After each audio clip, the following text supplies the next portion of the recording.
It is Sunday the 8th of October 2017.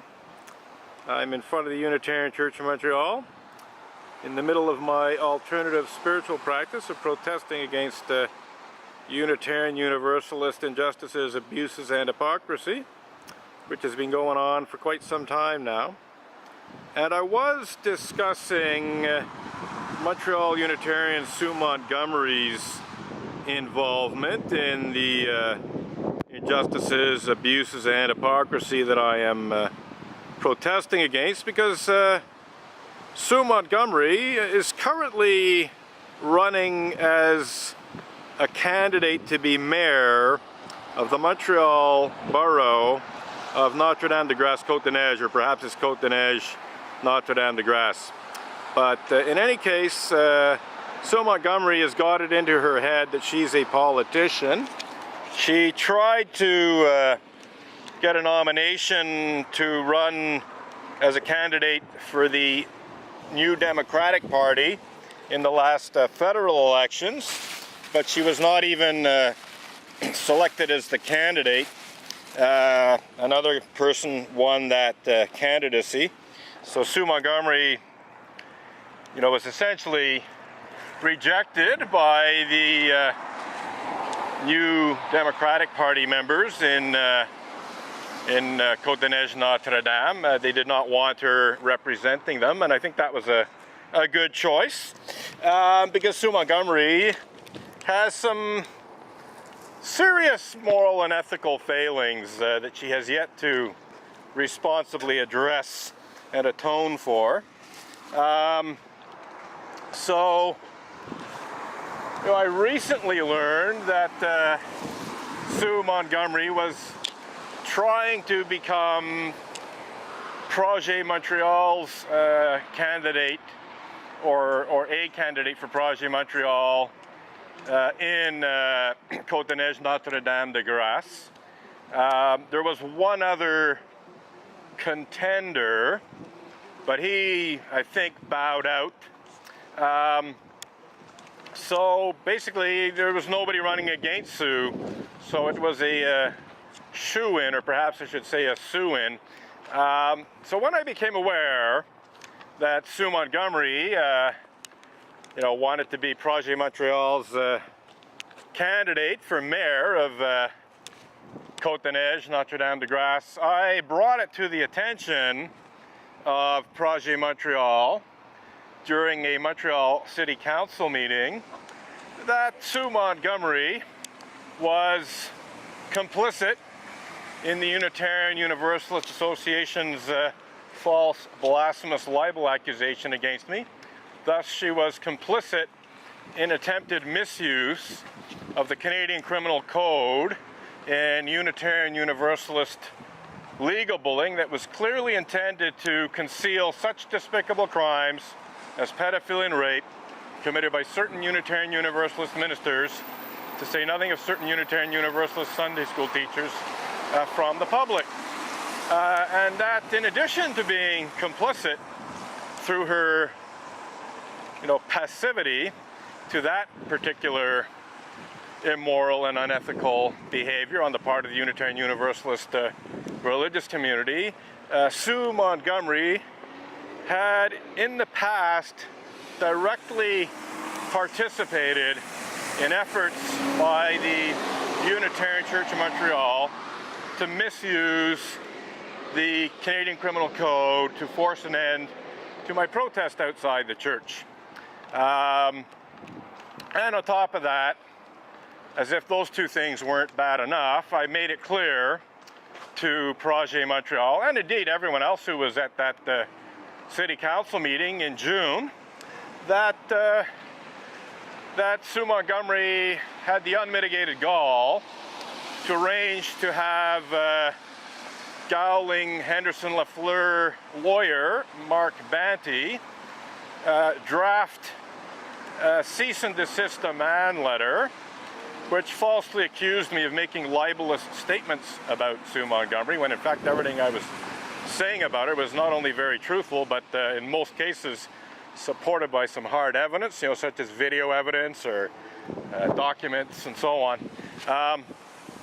So, you know, it's bad enough that Sue, you know, turns a blind eye to her religious community's misuse of blasphemy law and legal bullying intended to hide child sex abuse committed by Unitarian Universalist ministers and Unitarian Universalist Sunday school teachers, etc. It's bad enough that she directly participated in efforts to force an end to my protest outside the church by calling in bogus complaints to the SPVM and so on. But on top of that, you know, in order to silence my talking about this in, you know, the Emerson Avenger blog and my Twitter account and so on, even posting some videos to YouTube, which basically exposed her complicity, she actually arranged to have Mark Banty have me served with this bullshit cease and desist demand letter. And that happened in December of 2014, so a little under 3 years ago now. But I was served with this demand letter on December 4th as I was protesting against Sue Montgomery's complicity in Unitarian Universalist clergy abuse cover-up and denial in front of La Tulipe on Papineau Street, where Sue Montgomery was having some kind of a fundraising event for her being raped and never reported hashtag campaign. So I was served. I read the letter. It was full of bullshit. Basically, in short, falsely accused me of making libelous statements.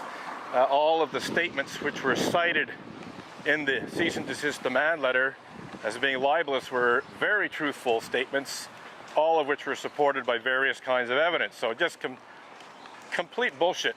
And Mark Banty was in a position to know this.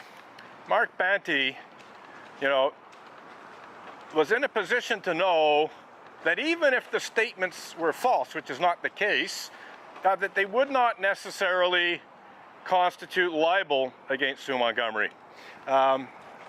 So essentially, as far as I'm concerned, Mark Banty knowingly and willfully drafted a cease and desist demand letter, which he knew had, you know, basically a pile of bullshit in it, you know, and basically had no real legal standing. So anyway, in this cease and desist demand letter, he says, I can't remember the exact words, but it basically goes, you know very well that your statements are libelous, or you know very well that you've made libelous statements. You know, but the key word in that is you know. Like he's saying, I know that I have libeled Sue Montgomery, which, no, excuse me, I don't know that.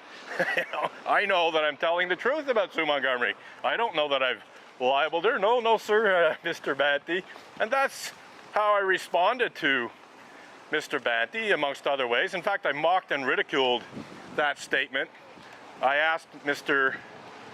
Banty, you know, if he had a cracked crystal ball on his desk, which he consulted before writing dubious cease and desist demand letters. I asked Maitre Banty if he hired second-rate psychics to read people's minds before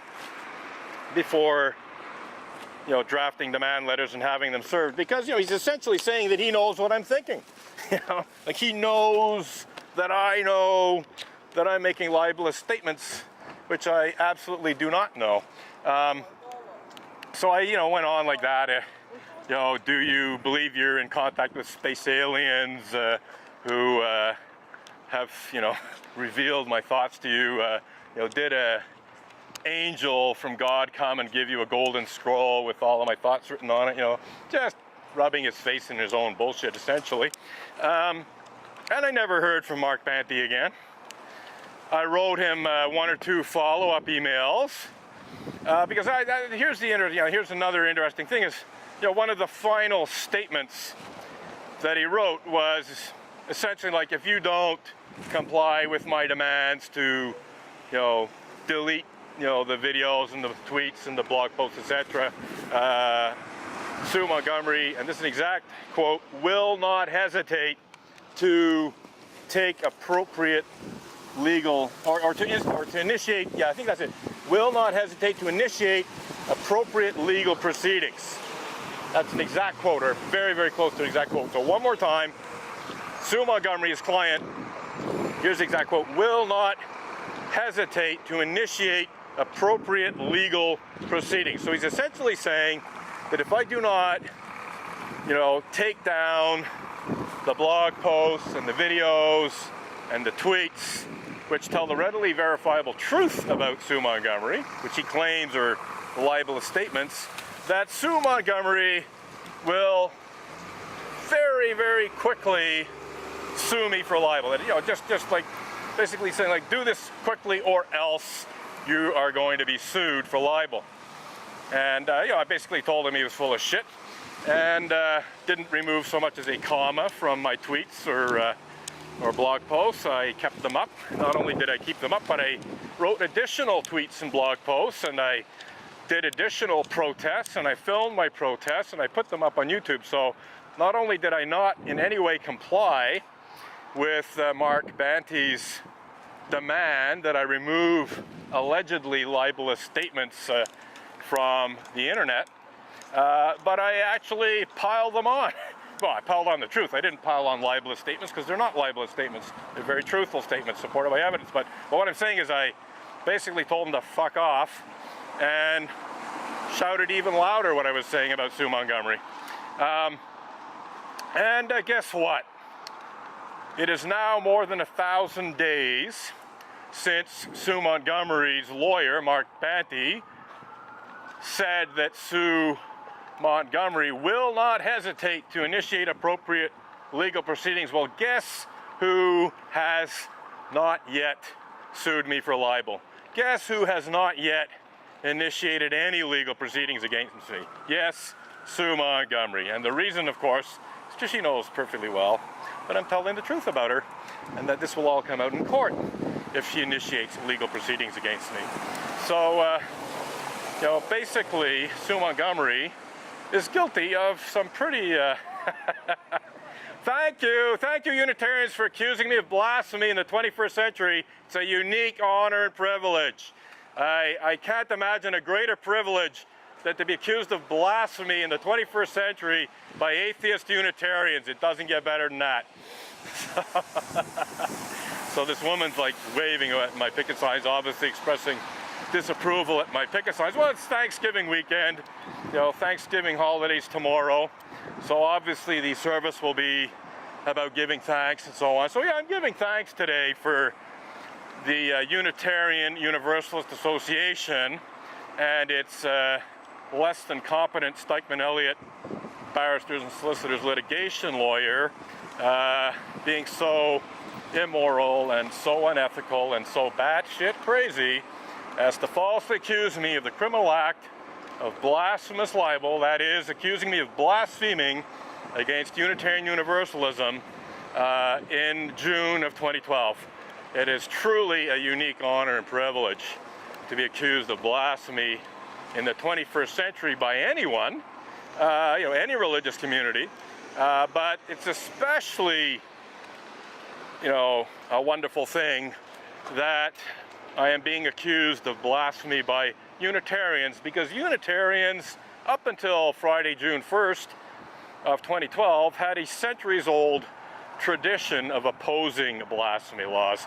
So it's just outrageous hypocrisy on the part of the Unitarian Universalist Association to lobby against blasphemy laws on the one hand, and then on the other hand to try to use, or I should say misuse and abuse, Canada's blasphemy law in legal bullying intended to hide such despicable crimes as pedophilia and rape committed by certain Unitarian Universalist ministers. So, anyhow, I got some more people coming this way, and we'll let them see the signs.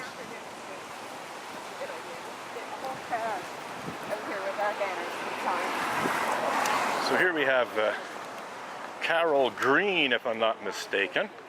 She has been totally complicit in all of the injustices, abuses, and hypocrisy that I've been protesting against outside the Unitarian Church of Montreal since I began my protest in May of 1998, which of course was some time before the Unitarian Universalist Association falsely accused me of blasphemous libel. That's a more recent development. But I had plenty of reason to protest back in May of 1998 about clergy abuse of various kinds, including non-sexual clergy abuse, verbal abuse, psychological abuse, abuse of power by Unitarian Universalist ministers in general, and Reverend Ray Drennan of the Unitarian Church of Montreal in particular. And Carol Green is known about that.